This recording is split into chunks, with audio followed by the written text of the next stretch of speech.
So going into lockdown, Europe is overtaking China as the epicenter of coronavirus. So yesterday, a confinement orders ordering the population to stay at home went into effect in Spain and France after first being announced in Italy last week. And as Berlin closes schools and shops and public gathering spaces across the country, coronavirus has continued to surge across Europe. Europe has emerged for now as the number of cases in America and Africa are also rising rapidly, as the center of the global pandemic, exposing the fragile state of hospital and social infrastructure devastated by decades of European Union austerity. There was an increase of 10,177 detected cases yesterday across Europe, bringing the total number of cases across the continent to at least 73,730.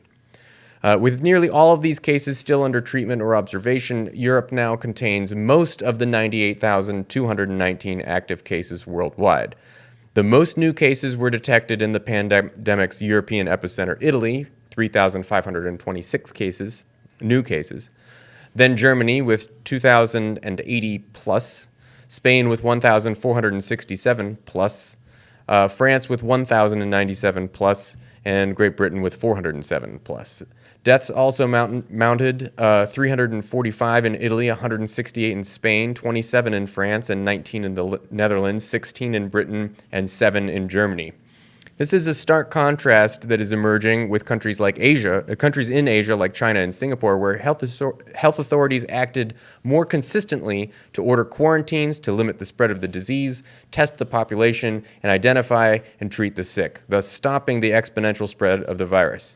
The current rates of spread in Europe is set to overtake today the number of coronavirus patients in China, the pandemic's original epicenter, where the spread is almost halted. In China, 68,715 of the 80,881 total patients have now recovered.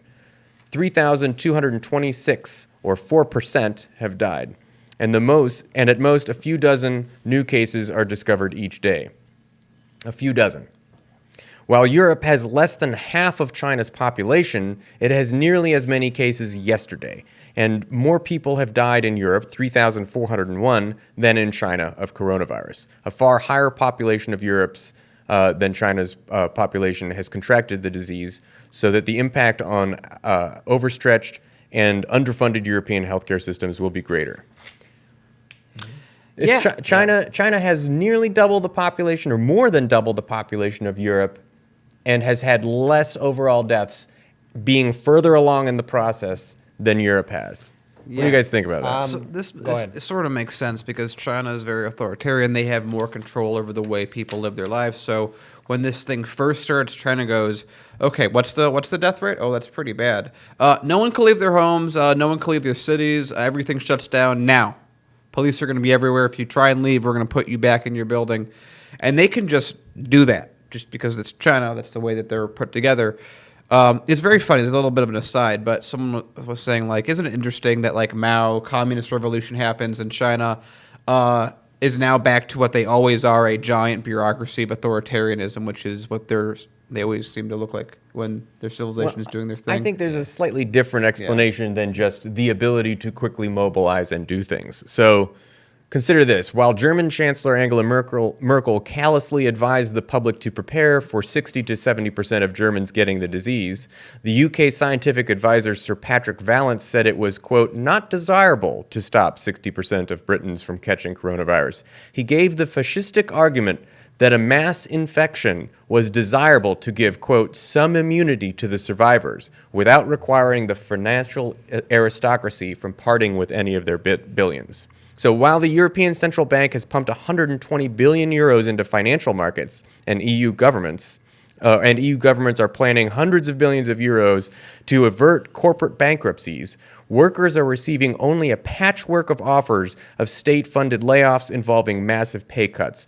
Nor have any of the EU governments launched programs to build hospitals and medical equipment or to carry out massive coronavirus testing, such as in South Korea and in China. Instead, hundreds of thousands of soldiers and riot police are taking to Europe's streets to enforce confinement orders as anger mounts among workers and tens of thousands struggle to get care. It's critical for workers across Europe and internationally to organize themselves in committees of action independent of the corporate-controlled trade unions to fight for socialist policies. These include the immediate closure of all schools and workplaces, non-essential to the fight against the pandemic, with full pay for affected workers, universal testing, and free treatment for the disease, an emergency program to build new health infrastructure and to end sanctions, border crossings, and trade war measures that block unified international struggle against the virus.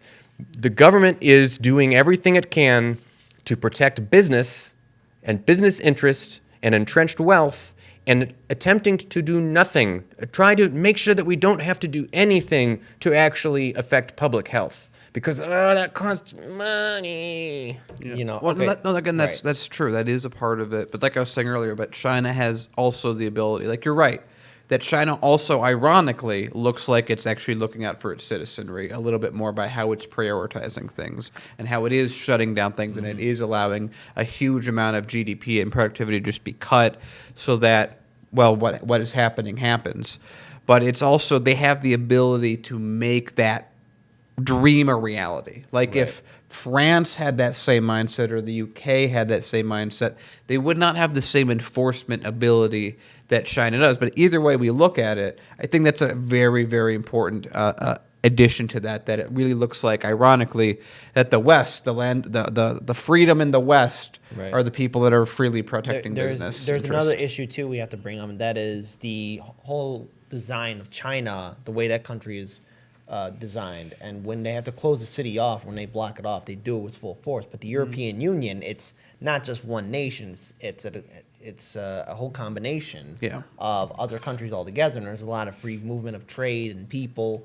And I think their priorities are out of whack. That's where I'm coming from. Yeah, and I think that also explains one, how the virus was able to spread even further, and sadly it's causing a lockdown to a lot of people, and especially in Italy. So to our European audience, we're very sorry that this is happening to all of you, and here's hoping for a quick recovery for each of you, no matter what part of the European Union you are in. Hey there, I'm Sammy. This is my sister bitch Kira, and we are the co-hosts of Basic Ass Bitches, which airs Sundays at 11 a.m. Central Standard Time at 99 Perspectives. You can find the link below.